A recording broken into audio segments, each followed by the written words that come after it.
크리스마스 시즌입니다. 필리핀은 크리스마스 시즌이 9월 달부터 시작이 된답니다. 그래서 9월이 되면은 크리스마스와 관련되어진 장식들을 하고, 그리고 백화점이든지 쇼핑센터에서 크리스마스 분위기가 나는 그런 장식들로 바꾸고, 그리고 가정에서도 여기저기 크리스마스와 관련되어진 그런 장식들이 문 앞에 걸리기도 하고 산타클로스를 걸어놓기도 하고 9월 달부터 그렇게 크리스마스 시즌이라고 합니다. 참 많이 요란한 것 같아요. 그런데 바티칸에서도 필리핀의 천주교는 인정을 하지 않습니다. 너무 미신적이라고 하여서 성경을 이미 오도하고 있는 바티칸 로마 천주교에서도 필리핀의 세인트 니뇨, 아기 예수, 필리핀식으로 만든 예수입니다. 그 성상을 아주 숭배하고 늘 그렇게 하는 그 필리핀의 천주교를 거기서도 인정을 하지는 않습니다. 너무 엉터리라 그렇게 하여서.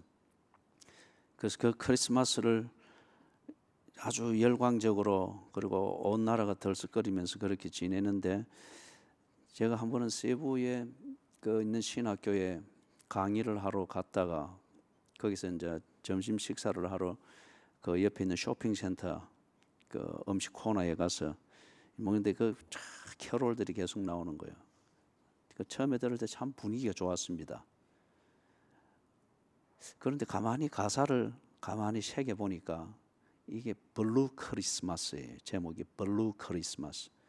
그러면서 이 부르는 곡이 가만히 가사와 곡조의 흐름을 맞춰서 보면은 이게 참 청성 맞습니다.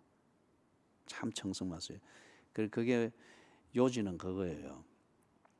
블루 크리스마스, 그걸 말하듯이 이 사회의 하층 계급, 그 다음에 아주 그 가난한 자들, 그리고 언제나 을의 위치에 있을 수밖에 없는 그런 사람들, 그들이 다 겪고 있는 그 어려움들, 그리고 그것으로부터 그들이 언제 빛을 볼 수 있는지, 그걸 예수 그리스도의 복음을 통해서 구원을 얻고 빛을 얻는다는 이런 개념에서 언제 빛을 보는가, 그 아주 아닥하게 여겨지지만 희망을 붙잡고 싶은 그런 그 바람을 예수 그리스도의 복음에 기대하면서 그걸 말하는 것이 아니고, 소위 말해서 우리나라에 한때 해방신학이라고 하는 이것으로 많이 한번 휩쓸고 간 적이 있죠. 일종의 막시즘입니다. 칼 막스의 그 이론에 따라서 이 노동자 계급이 무엇을 통해서 이렇게, 그게 블루 크리스마스라는 그 곡조는 음악적으로는 참 처량하고 발라드풍으로 아주 뭐 사람의 감정을 자극을 하는 것 같은데, 그런데 그 내용을 볼 때 이거는 크리스마스라는 절기를 만들게 되었던 그 근본이 되는 성경이 말하는 예수 그리스도, 그리고 그분의 오심, 그분의 존재, 그분이 하는 일의 그 의미, 이것하고는 아무 상관이 없어요. 아무 상관이 없어요. 그들은 예수를 모릅니다. 필리핀의 천주교는 기독교의 이것저것 옷을 입고 아주 복잡하고 시끄럽게 만들기는 하지만은 그들이 말하는 예수, 세인트 니뇨, 그 아기 예수, 그것은 성경이 말하는 아기 예수와 다릅니다. 한마디로 말하면은 이 필리핀의 국민적 정서와 거의 모든 것을 필리핀의 천주교가 주도합니다. 그러나 그들은 예수를 모릅니다. 지금 크리스마스 시즌을 지나고 있는 여러분은 예수를 압니까? 예수가 누구인지 아십니까?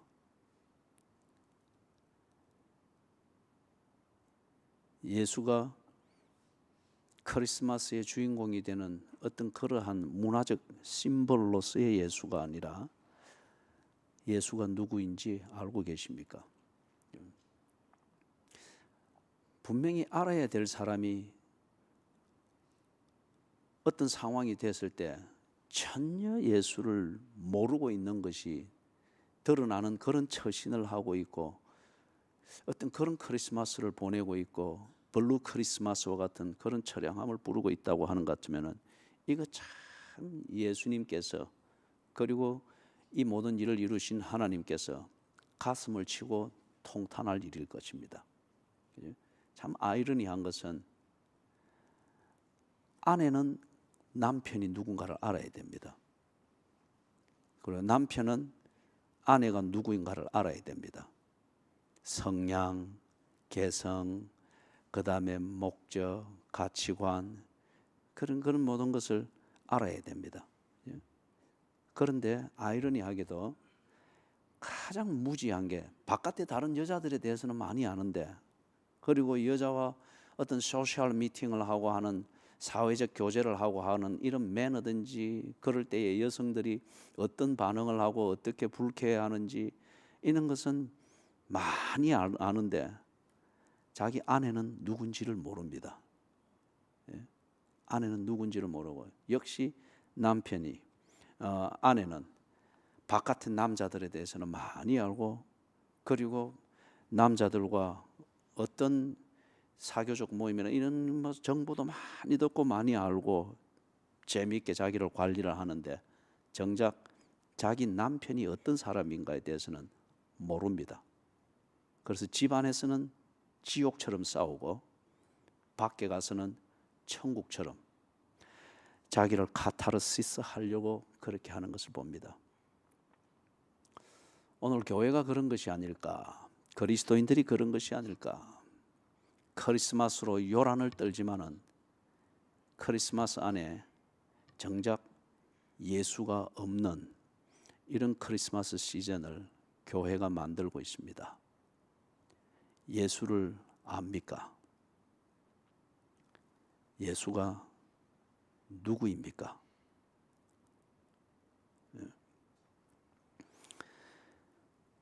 예수님께서 참 이 문제를 두고 답답해 하신 그 내용이 오늘 우리가 읽었던 이 본문입니다. 다 보여주었고 설명해 주었고 경험하게 했고 만지게 했고 자신들의 입장에서 그것이 그런가 확인할 수 있도록 예수님께서 다 보여주었습니다. 그리고 예수님이 그렇게 하시는 것을 통해서 그들이 역사적으로 치면은 아브라함 때로부터 하나님을 믿어왔고 그 약속을 기대해왔던 바로 그 하나님의 약속을 그들이 확인할 수 있도록 하나님이 다 드러내셨습니다. 그런데 알아야 될 이 사람들이 계속 하나님 앞에서 그리고 하나님이 그것을 볼 수 있도록 나타내신 예수 앞에서 늘 엉뚱한 짓을 하고 있단 말이에요. 블루 크리스마스를 부르고 있고 예수 앞에서 뭐 해방신학 뭐 어떤 이런 것들을 주장을 하면서 이상한 얘기들을 하고 있단 말이에요. 그래서 오늘 읽었던 이 본문에서 예수님께서 한번 가슴을 치면서 그들에게 이 말씀을 하시는 겁니다. 25절을 보니까 천지의 주제이신 아버지여, 이것은 하늘과 땅을 주관하시는 소유주 되신 아버지여, 그걸 부릅니다. 이런 것 같으면 여러분 천과 지를 주관을 하기 때문에 하늘에서 말씀하신 것이 곧 땅의 일이 되는 것이고 땅에서 일어나는 모든 일을 이런 곧 하늘에 계신 하나님 아버지께서 주관하시는 그 일입니다. 그렇다고 하는 것 같으면 하나님의 하시는 이 일 그리고 하나님이 드러내시는 이 일은 언제나 일관되고 언제나 동일하게 할 수밖에 없습니다. 그렇기 때문에 이것은 기독교의 진리를 검증을 할 때의 중요한 하나의 기준이 됩니다. 일관성이 있는가? 언제나 동일한가?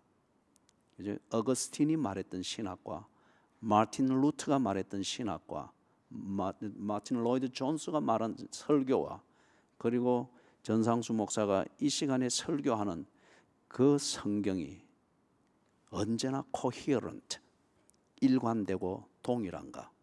그죠? 원전인 성경이 동일하고 일관되는 것쯤에는 이 성경을 해석하는 것도 어거스틴이 했던, 이사야가 했던, 전상수 목사가 했던 그것은 한결같아야 됩니다. 그죠? 그렇지 않는 것 같으면은 그거는 종교적 마케팅을 위해서 만들어낸 말의 잔치인 설교에 지나지 않는 거죠. 천지의 주제이신 아버지이시기 때문에 그 아버지가 아브라함 75세 때 하신 말씀이나 100세 때에 아브라함의 집에서 그리고 사라의 아기 집에서 일어났던 일이나 동일했습니다. 하나님이 메시아를 보내시겠다 약속하신 하늘의 말씀이 말구유에서 태어나신 예수, 그리고 갈릴리 지역의 가난한 사람들이 사는 그 생활의 환경에서 그렇게 살아갔던 인간 예수, 그 예수의 삶에서 동일하게 나타났습니다. 하늘에서 말씀하실 때는 약속이었고 땅에서 예수로 역사 속에서 나타났을 때는 그것은 약속의 성취였습니다. 그렇게 해서 천지의 주제이시다, 주인이신 하나님, 소유주이시며 주권자이신 하나님, 그 하나님을 지금 고백을 하면서 그분이 하신 일, 어떤 면에서는 모순되게 보입니다. 그러나 앞에서 말했던 이 전제를 볼 때 거기에는 언제나 일관되고 동일한 이 원칙이 있기 때문에 모순되게 보이지만 그 속에 하나님이 나타내시는 일관된 의미가 있고 진리가 있다는 거죠. 모순되게 보이는 게 25절 하반절에 지혜롭고 설기 있는 자들에게는 숨기시고 어린아이들에게는 나타내심을 감사하나이다. 무엇을요? 중간에 보니 이것의 핵심은 예수가 누구이시며 그분이 무엇을 하셨는가 이것입니다. 예수님의 정체 그리고 예수님의 본성, 이것을 하나님이 사람들 가운데 나타내셨단 말이에요. 그런데 아이러니하게도 지혜롭고 설기 있는 자들은 이것을 깨닫지를 못합니다. 반면에 어린 아이들은 이것을 보고 깨닫습니다. 지혜롭고 설기 있다고 생각하는 사람들, 지금 여기서 말하는 것은 자기 스스로 지혜롭고 설기롭다고 생각합니다. 그래서 어떻게 하는 거죠? 내게는 메시아나 구세주가 필요하지 않다는 거죠. 나는 이대로 충분하다라고 생각하는 사람입니다. 성전의 지도자들이 그랬고 당시의 성직자들이 그랬고 그리고 배웠다고 하는 사람들이 그랬고 그리고 나름대로 성격이 고약해가지고 남의 말은 결코 듣지 아니하려고 자기 생각대로 하려고 하는 그런 사람들이 예수 주변에 많았습니다. 유대 사회에. 그래서 이런 사람들이 자기 스스로 지혜롭고 설교롭다고 생각합니다. 그렇기 때문에 하나님이 나를 가르칠 필요도 없고 내가 하나님의 말씀이라고 하는 것을 들을 필요도 없고 배울 필요도 없다. 그들이 예수 주변에 몰려다니는 것은, 그리고 유대교에 걸치고 있는 것은 내가 생각하고 있는 것, 내 나름대로 완전한 이대로 살아가는데 좀 필요한 자원들, 어떤 필요한 그런 거리들을 그렇게 활용하고 이용할 수 있는 그런 거죠. 그런 걸 위해서 종교라고 하는 것을 그들이 선택하고 이용을 하는 것이 지나지 않는 거죠. 왜? 자기 자신은 이미 지혜롭고 설교롭다고 생각하기 때문에 돈을 못 버는 것도 아니고 건강관리를 못하는 것도 아니고 그렇게 남보다 떨어지는 집에서 사는 것도 아니고 남보다 떨어지는 직장에 있는 것도 아니고 성경을 남보다 모르는 것도 아니고 기도하라면 청산유수처럼, 그래서 성령의 응답과는 상관없이 기도하고 나면 언제나 주변에 그 경망스러운 사람들이 아멘 하고는 급하게 쫓아와 가지고 오늘 은혜 받았습니다. 기도가 어떻게 그렇게 은혜스럽습니까? 언제나 사람을 감동시키는 그런 입술의 기도가 내게 없는 것도 아니고, 그러니 완벽하다 생각하는 거예요. 예수가 필요가 없습니다. 하나님의 말씀이 필요가 없습니다. 하나님의 일이 이루어지느니, 하늘에서 하신 말씀의 약속이 땅에서 이루어지느니, 그리고 그 약속을, 이런 게 필요가 없다고 생각이 되는 거예요. 스스로 지혜롭고 슬기롭다고 생각하니까. 그죠? 우리 특별히 젊은이들이 이 면에서 무언가 깨달음에 자기 자신을 성찰할 수 있기를 바랍니다. 이 세속이 만들어 놓은 그 안전한 길, 어느 나이가 될 때까지 학교를 다니고, 그리고 어느 때가 되면은 뭔가 직장을 잡기 위해서 다 하는 방식으로 요만한 칸이 잡혀 있는 책상에 머리 박고 재수, 삼수, 사수, 장수 하면서, 그래서 그거 하나 자격증 따서 뭘 하고, 그래서 장가가고 집 사고 이렇게. 그게 지혜고 설기로 생각해서 그것을 건드리는 그러한 다른 가르침이든지 그런 게 진리가 있다고 할 때 애써 순교의 정신을 가지고 그걸 차단하려고 하는 거예요. 내가 지혜롭고 슬기롭다고 생각하는 그 출세와 안전한 길, 직장을 잡는 그 길에 방해가 된다고 싶으면은 그거는 진리가 되지 않는 거예요. 그렇기 때문에 예수가 보이지 않습니다. 내가 정해놓은 그 길, 그 밖에, 그 이상의 것에 예수가 있다면 그건 보이지 않는 거예요. 아니, 보려고도 하지 않습니다. 내 지혜와 설기를 건드리지 말라고 합니다. 그래서 그들에게는 하나님이 나타내시고 그것을 성취하신 예수가 그들에게는 숨겨졌습니다. 보이지를 않았습니다. 느껴지지를 않았습니다. 반면에 어린 아이들, 이 어린 아이들이 사랑이 같은 그러한 아이들이기도 하죠. 동시에 이것이 품고 있는 좀 더 넓은 의미는 그 당시 사회에서 언제나 을의 위치에 있는 자들입니다. 못 배웠기 때문에 을입니다. 가난하기 때문에 을입니다. 신분적으로 노예이기 때문에 을입니다. 아니면 병들어서 제 나름대로 제 구실을 사회 기준에 볼 때에 제 구실을 할 수 있는 장애인이기 때문에 을입니다. 이런 사람들이 사회적 신분 이것 때문에 자기 스스로 자부심을 가질 수가 없습니다. 그리고 언제나 남의 도움을 기다립니다. 나는 부족하다고 생각을 합니다. 이게 병적이 되면은 열등의식이 되어지고 언제나 소심해지고 그렇죠. 그죠? 그런데 이러한 조건들이 그들에게 있어서 심성에 있어서 겸손을 만듭니다. 배우려고 합니다.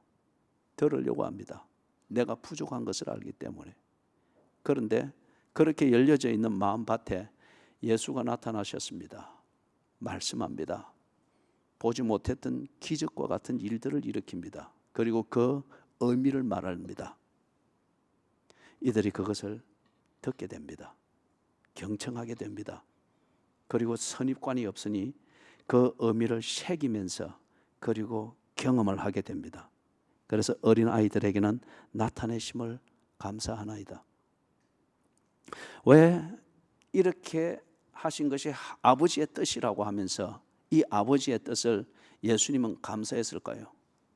지혜롭고 슬기롭게 여기는 자들, 무언가를 가지고 있다고 여기고 누가 봐도 갑의 위치에서 역할을 해줄 수 있는 이런 사람들이 이것을 알고 받아들여서 이러면 더 영향력도 있고 재력도 있고 힘도 있고, 그래서 예수께서 하고자 하는 이 일들이 힘을 받으면서 아마 할 수 있어서 정말 그게 감사할 이유가 될 텐데, 지금 예수님은 정반대의 현상이 일어난 이것을 두고 감사하나이다 이렇게 합니다. 심오한 의미가 있습니다. 내가 뭔가 됐다고 생각을 하고 내가 지혜롭고 슬기롭다, 내 나름대로 뭔가를 할 수 있다라고 생각하는 이 사람들이 나름대로 하나님을 경험하고 예수를 자기들 관점과 기준에서 끝을프게 보아서 요리가 됐을 때에 짝퉁 하나님을 만듭니다. 짝퉁 예수를 만듭니다. 짝퉁 기독교를 만듭니다. 창세기 3장의 내용을 기억을 하죠. 하나님께서 선악과를 먹지 말라고 왜 금하셨습니까? 이것을 먹는 날에는 네가 눈이 밝아져서 우리 중 한 사람 같이 될 것이라고 했습니다. 하나님 같이 될 것이라고 했습니다. 거기서 하나님 같이 될 것이라고 하는 게 하나님처럼 사랑하고 하나님처럼 희생하고 하나님처럼 영광스럽고 하나님처럼 완전할 것이다, 이걸 말하는 게 아니에요. 그걸 먹는 날에는 눈이 밝아져 가지고 어설프게도 지가 판단하려고 하는 거예요. 이게 내 인생이다, 이게 옳다, 이렇게 하는 것이 지혜다, 이렇게 하는 것이 슬기롭다. 그 자기의 주장을 굽히지 않기 위해서 부모고 뭐고 다 없습니다. 이게 옳다는 거예요. 그거는 누가 할 수 있는 것이요? 완전하신 하나님이 할 수 있는 것입니다. 그리고 하나님이 하셔야 됩니다. 그런데 지가 하나님이 아니면서 지 주권을 행사를 하려고 합니다. 월권이죠. 그걸 두고 하나님같이 될 것이다, 그렇게 말을 한 겁니다. 그렇기 때문에 하나님이 쫓아내버린 겁니다.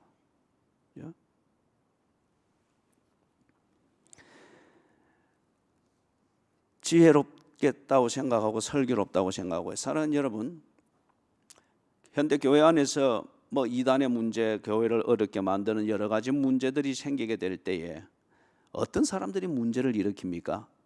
초신자가 문제를 일으키는 경우는 전혀 다른 영역에서 문제가 일어날 수 있지. 뭐 기분 나빠서 그렇다든지 아니면은 뭐 그런 문제지.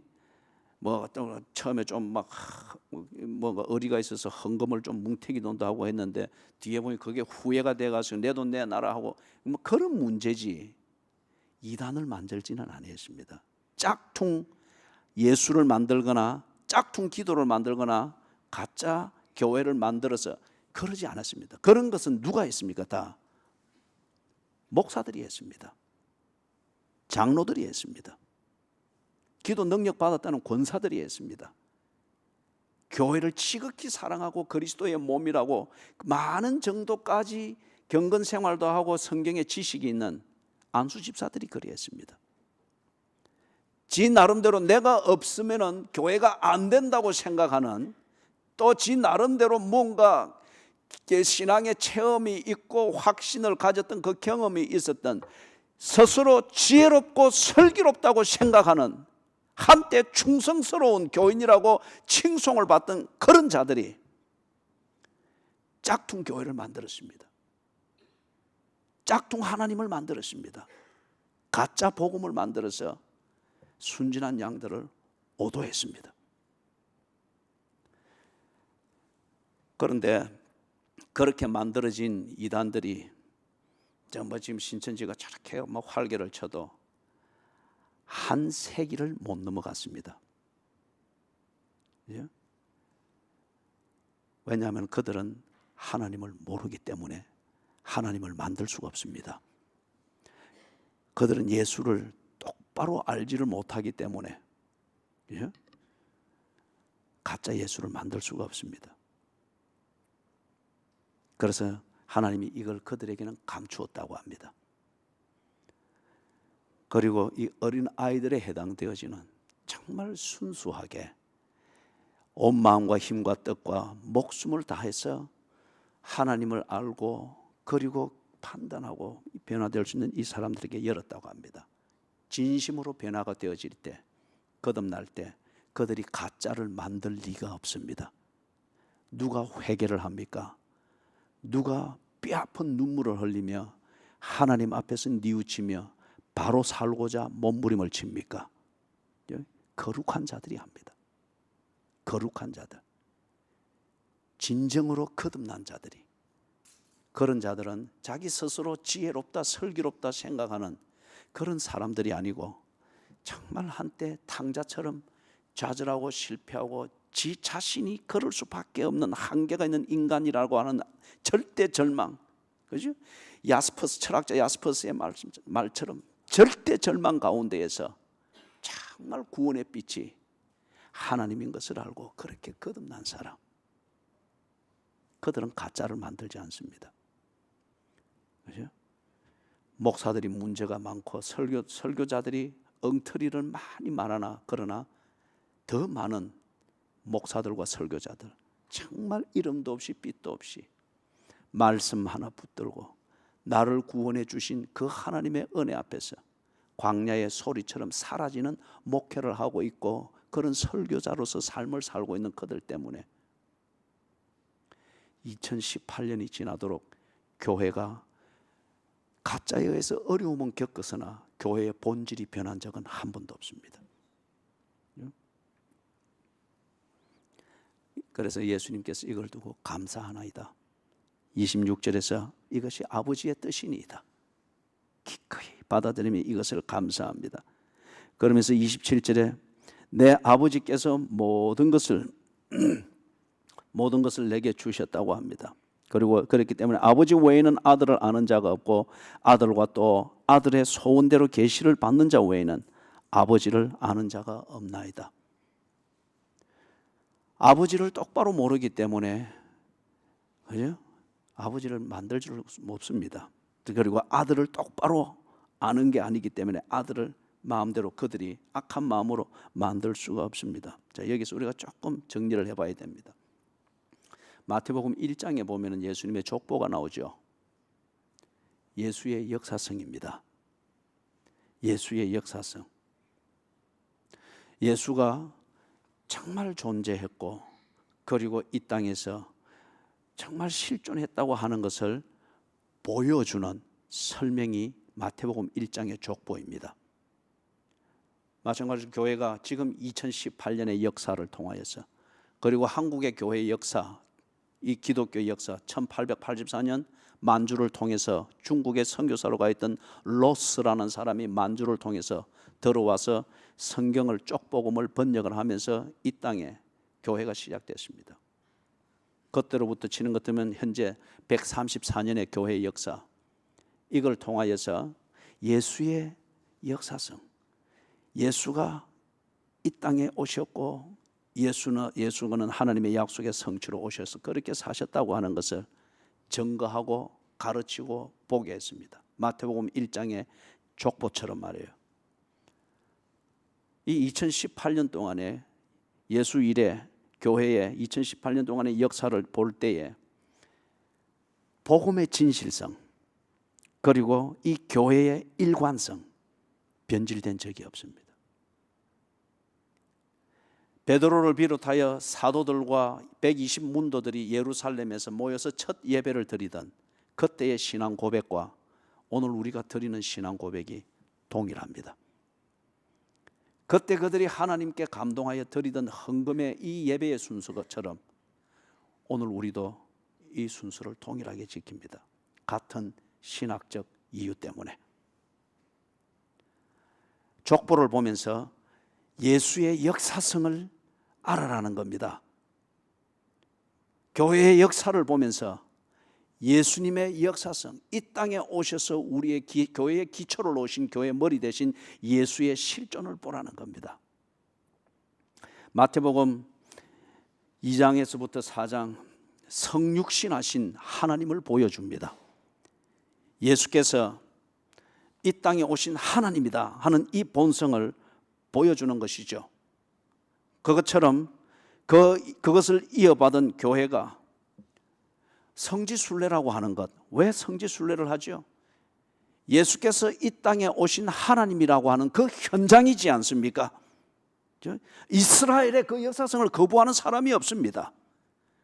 거기 가서 군데군데마다 역사적 흔적을 남기신 예수의 족적을 보면서 순례하는 자들은 무엇을 다시금 새기고 확인하는 거죠? 하나님이 약속한 대로 인간이 되어 이 땅에 오시고 약속하신 대로 구원하기 위하여 이 땅을 밟으면서 그렇게 사셨다 하는 그것을 분명히 확인하는 현장이 성지지 않습니까? 왜 크리스마스를 지킵니까? 이 크리스마스 절기를 통하여서 우리는 성육신하여 오신 하나님, 이것을 가르치는 진리의 현장을 보는 겁니다. 그것의 역사를 보는 겁니다. 역사성을 보는 겁니다. 십자가. 이 십자가의 역사성을 부정하는 자가 아무도 없습니다. 이 십자가가 꾸며낸 얘기고 신화라고 하는 것 같으면은 뭐 중국 공산당 정부가 지금도 포크레인을 들어서 큰 교회 십자가 탑을 그대로 포크레인 삽으로 눌려서 뭉개버리는 일들이 지금 막 계속 일어나고 있듯이 이게 가짜일 것 같으면은 이거는 이미 조롱의 대상일 겁니다. 십자가에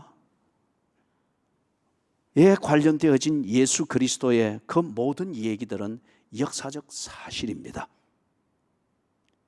그렇기 때문에 이것을 교회가 증거하고 있고, 그리고 이 증거를 교인들이 들으면서 예수는 이 땅에 오신 하나님이시다. 하나님이 약속하신 대로 아담에게 약속하시고 아브라함에게 확인하시고 다윗에게 정권을 통하여 확인하시고 선지자들을 통하여 확인하시고 포로 중에 있는 이스라엘에게도 이것이 진정한 소망이라고 하는 것을 확인시켜 주신 대로 그분이 이 땅에 오셨습니다. 그것을 보여주는 중요한 성육신 하신 하나님을 증명하는 그 중요한 역사적 증거 중에 하나가 십자가입니다. 성지순례를 하면서 하나님이 이 땅에 오신 역사적 사실을 확인합니다. 크리스마스와 같은 이 절기를 지키면서 하나님이 인간이 되어 이 세상에 오신 성육신 이 진리를 확인합니다. 십자가를 보면서 예수는 하나님이 이 땅에 오신 성육신하신 바로 그 메시아라고 하는 것을 확인합니다. 마태복음 2장에서부터 4장이 우리에게 증거하듯이, 그리고 마태복음 5장, 6장, 7장에서는 하나님 나라의 비밀을 소상하게 드러내어 가르칩니다. 예수 그리스도가 오신 것은 곧 기대와 희망 속에 있던 하나님의 나라가 이 땅에 도래했고 시작이 되었다고 하는 것을 소상히 가르쳐 주는 것이죠. 복 있는 자는, 심령이 가난한 자는 복이 있나니 로부터 시작하여서 하나님 나라를, 이 땅에 이루어진 하나님 나라, 그리고 지금 천지의 주제이신 아버지 하나님께서 예수 그리스도의 복음을 통하여 통치하고 계시는 이 하나님 나라의 현재성과 이 나라의 연장인 우리의 시제로 말할 때는 그 미래의 완성이 되는 그 하나님 나라의 비밀을 오늘 온 세계에 있는 수많은 교회들이 이 비밀들을 나타내고 있고 증거하고 있습니다. 이것이 교회가 존재하는 이유죠. 이 땅에도 넘치는 설교들이 언제나 열려 있습니다. 너무 많기 때문에 그것이 주는 부작용이 있습니다. 그러나 근본적인 것은 예수께서 이 땅에 오셔서 하나님 나라의 비밀을 모든 사람이 들을 수 있도록 그렇게 다니며 가르치고 전파하며 고치셨던 것처럼 하나님 나라의 이 비밀을 예수께서 하시듯 2018년이 이어가도록 온 땅에 흩어져 있는 교회들, 온 땅에서 예수 그리스도를 믿게 된 성도들이 그들이 믿고 그들이 확인한 하나님 나라의 이 비밀을 가르치고 증거하고 있습니다. 이 땅에 신학교들이 많습니다. 많기 때문에 가지는 부작용도 있습니다. 그러나 근본적인 것은 하나님 나라의 비밀을 다양하게 가르치고 있습니다. 예수께서 산상 설교를 하시면서 그 수많은 사람들에게 처음 들어보는 설교를 하시고 하나님 나라의 비밀을 소상하게 설명할 때에 그들이 5장에서부터 7장이 끝나도록 움직이지 않았습니다. 끼니를 잊은 채 설교에 몰입을 했습니다. 그것처럼 오늘 이 땅에 수많은 설교들과 신학교들과 그리고 수많은 교회들이 이 복음을 증거합니다. 그런데 이 수많은 설교들이 넘치고 신학교들이 있고 교회들이 넘치나 아이러니하게도 현대인들은 이것을 듣지 않습니다. 하나님 나라가 어디 있느냐는 식으로 비아냥거립니다. 8장, 9장, 10장, 11장에서 예수님께서 자신을 드러내어 보여주는 이것을 적나라하게 사건별로 소상하게 보여주고 있습니다. 가르치시고 전파하시고 고치시는 예수님의 이 사역들, 이 생활들을 기록을 하고 있는데, 이거는 뭘 위해서 기록하고 있는 거죠? 예수의 본질을 보게 하는 겁니다. 예수가 누구인가? 그가 정말 착시 현상을 일으키는 종교적 교주인가? 하나님이 약속한 대로 오신 메시아 그리스도인가? 그분의 본성은 그냥 종교적 광신도적 성향을 가지고 있는 그러한 어떤 종교인인가? 아니면은 하나님의 성품을 가진 육신이 되어 이 땅에 오신 하나님 자신인가? 이걸 똑똑히 보라는 겁니다.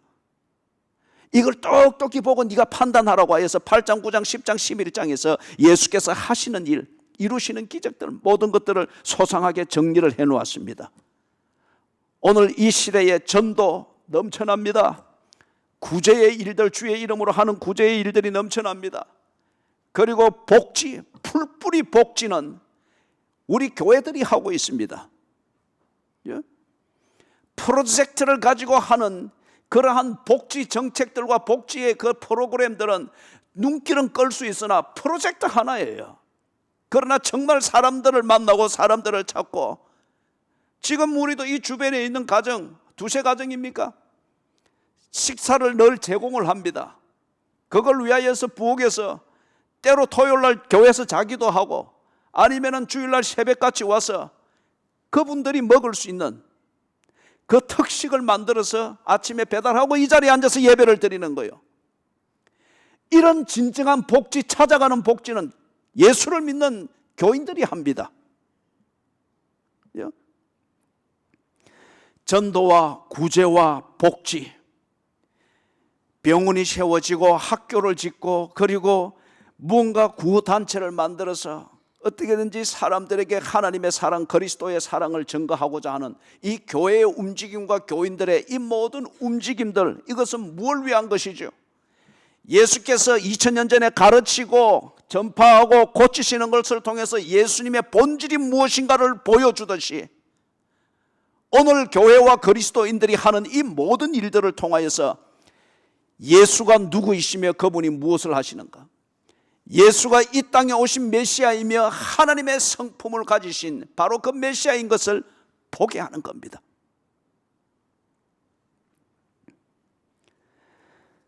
그런데 마태복음 1장에서부터 11장에 이르도록 예수께서 많은 것을 다양하게 보여주고 경험하게 했듯이, 오늘 이 땅의 교회들과 그리스도인들이 예수 그리스도의 하신 일들을 이어가면서 예수를 보게 하고 보여주려고 하고 경험하게 하려고 하고, 예수님에 대하여서 자기가 생각하여 판단하고 결심할 수 있도록 많은 것을 보여주나, 2000년 전에 예수를 본 자들이 예수님이 누군지를 여전히 모르듯이 오늘 이 땅에 현대인들이 예수를 모릅니다. 오히려 조롱합니다. 교회 안도 마찬가지입니다. 사랑하는 여러분, 그래서 예수님께서 28절 초청을 합니다. 수고하고 무거운 짐진 자들아, 다 내게로 오라. 내가 너희를 쉬게 하리라. 왜 그들이 자기 스스로 지혜롭고 슬기롭다, 내 앞가림 내가 하고 있으니 건들지 마시오, 그리고 예수께서 1장에서부터 11장까지 다양하게 보여주던 예수의 안과 밖을 다 보고 공평한 양심이 있고 지성이 있으면 판단하고 믿을 것인가 말 것인가를 결정할 수 있는 그 모든 자료들을, 그리고 경험들을 제공해 주었음에도 불구하고 그것을 오히려 비아냥거리는 그 이유는 자기 스스로 지혜롭고 슬기롭다고 생각하니까, 나는 이렇게 산다, 이것으로 충분하다, 더 이상 건들지 마라, 나를 광신도로 만들려고 하지 마라, 이런 식의 반응을 일으킨단 말이에요. 그런데 그 자체가 지 인생을 수고하고 무거운 짐진 자로 만들고 있는 것을 모른다는 거예요.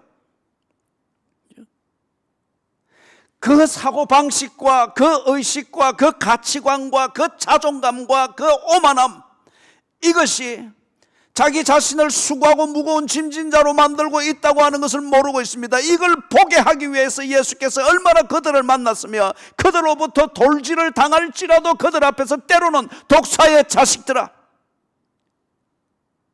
선언하셨죠. 여러분, 중독이 그래서 무서운 겁니다.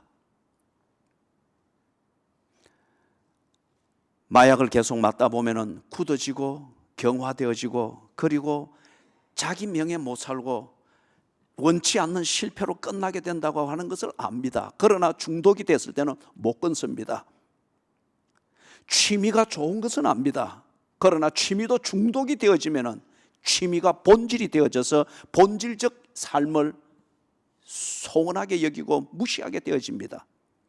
지나치면 안 되지 하면서도 중독이 되어질 때에 지나친 것을 즐기는 체질이 되어버리는 거죠. 그래서 중독이 무서운 겁니다. 이들이 종교에 중독되었습니다. 자기들의 어떤 자아의식에 중독되었습니다. 자기를 지키는 자기 처세술에 중독이 되었습니다. 자기 도덕에 중독이 되었습니다. 그것으로 우선통하고 자기 관리가 된다고 하는 이 피드백에 스스로 자족을 하면서 지 방식에 중독이 되었습니다. 그러는 가운데 여러분, 중독의 무서운 것 두 번째는 뭡니까? 감각을 잃어버리게 만듭니다. 그 중독이 주는 진정한 고통, 이것에 대해서 감각을 잃어버리게 되는 거예요. 예수께서 그들을 일깨우는 거예요. 네가 너무 수고하고 있구나. 그리고 네가 너무 감당할 수 없는 짐을 지고 네 스스로 몰락을 초래하고 있구나. 중독된 그들은 간섭으로 여길 뿐입니다. 중독된 그들은 뭔가 폼 잡으면서 고난의 길을 걸으라는 식으로 끌어들이는 유혹으로 들으면서 거부했습니다. 수고하고 무거운 짐진 자들아. 그리고 예수님이 초청합니다. 다 내게로 오라. 내가 너희를 쉬게 하리라. 해답을 가지고 예수께서 초청합니다. 예수님이 내용 없이 이 초청을 하고 해답 없이 이 초청을 하면은 이런 초청은 유혹입니다. 또 다른 종류의 중독을 위하여서 부르는 유혹에 지나지 않습니다. 여러분, 이 중독 끊기 위하여서 또 다른 종류의 중독성에 몰입하는 것, 이거는 해결이 아니죠. 이거는 해결이 아닙니다. 그러나 예수님은 내가 너희를 쉬게 하리라. 이 말하는 내용, 이것이 해답을 가지고 하는 것임을 그들이 11장에 걸쳐서 오는 이 과정까지 보게 하셨습니다. 족보를 통해서 보게 했습니다. 그분의 나고 생활하고 함께 먹고 하는 이걸 통하여서 성육신 하나님인 것을 보게 했습니다. 그분의 설교와 가르침, 산상수훈이라 일컫는 5장, 6장, 7장을 통해서 하나님 나라의 비밀을 그들이 듣게 했고, 그 비밀의 실체를 보니 예수가 아니면 이 비밀이 완성되어지는 것이 아님을 확인하게 했었습니다. 8장에서부터 11장에서 그분이 하는 모든 일들을 통해서 하나님이 아니면 이 일들을 할 수가 없는 것임을 그들 스스로 공평하고 상식 수준의 지성이 있으면, 그리고 공평한 양심이 있으면 그것을 인정할 수밖에 없는 그 내용들을 보게 했습니다. 그 근거 위에서 초청하고 그들에게 제안을 하는 거예요. 다 내게로 오라. 내가 너희를 쉬게 하리라. 이것은 유혹이 아닙니다. 선택을 요구하는 객관식 문제가 아닙니다. 믿느냐 거부하느냐의 문제입니다. 다 내게로 오라. 내가 너희를 쉬게 하리라. 나는 마음이 온유하고 겸손하니 나의 멍에를 메고 내게 배우라. 그리하면 너희 마음이 쉼을 얻으리니 이는 내 멍에는 쉽고 내 짐은 가벼움이라. 다음 주부터 올해 마지막까지 12장에 나오는 이 세 가지 그들이 지고 가는 멍에를 강해를 할 것입니다. 그들은 스스로 지혜롭고 슬기롭다고 생각하는 그 근거와 그 모티프가 뭐였느냐? 하나는 성전의식이었습니다. 성전과 관련되어진 그들의 도구마였습니다. 두 번째는 도덕적 의무감에 충실한 그들의 삶의 방식이었습니다. 세 번째는 세상의 철학과 학문과 처세술이었습니다. 이걸 예수님께서 그들의 그 멍에가 정말 그들을 수고하게 만들고 피곤하게 만들고 지치게 만들고, 사랑하는 여러분, 참 오만하고 체질적으로 교만하고 체질적으로 아주 모진 그 사람들이 보면은 정말 이유 없고 의미 없는 고생을 자초하는 그 어떤 삶의 패턴에 중독되어 있는 사람들입니다. 그렇기 때문에 의미 없는 가난을 겪어서도 안 돼요.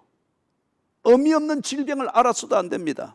목적이 있는 가난은 그 사람을 참 고상하게 보이도록 만듭니다. 병이 들어도 여전히 목적을 향해서 더 힘을 낼 수가 있습니다. 그럴 때는 뭔가 삶의 의욕을 주변 사람들에게 가르칩니다. 의미 없는 부유함을 거부해야 합니다.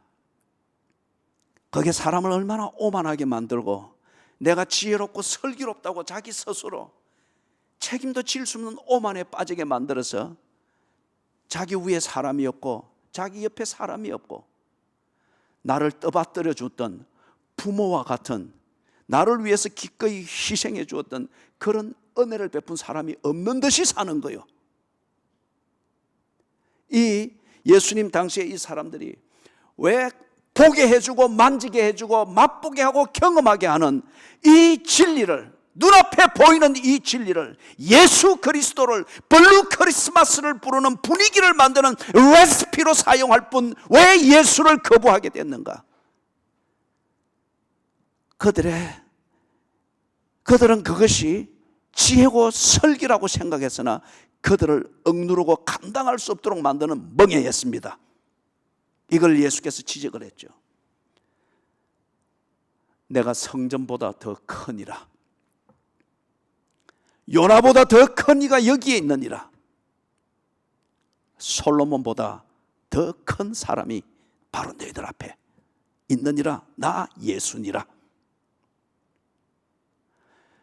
그들이 성전과 관련되어진 자기들 방식의 종교의식과 그 틀 안에서 언제나 자기들을 합리화했습니다. 그렇기 때문에 성전에서 말하는 예수를 그들은 거부했고 오히려 성전에서 예수를 죽이려고 했습니다.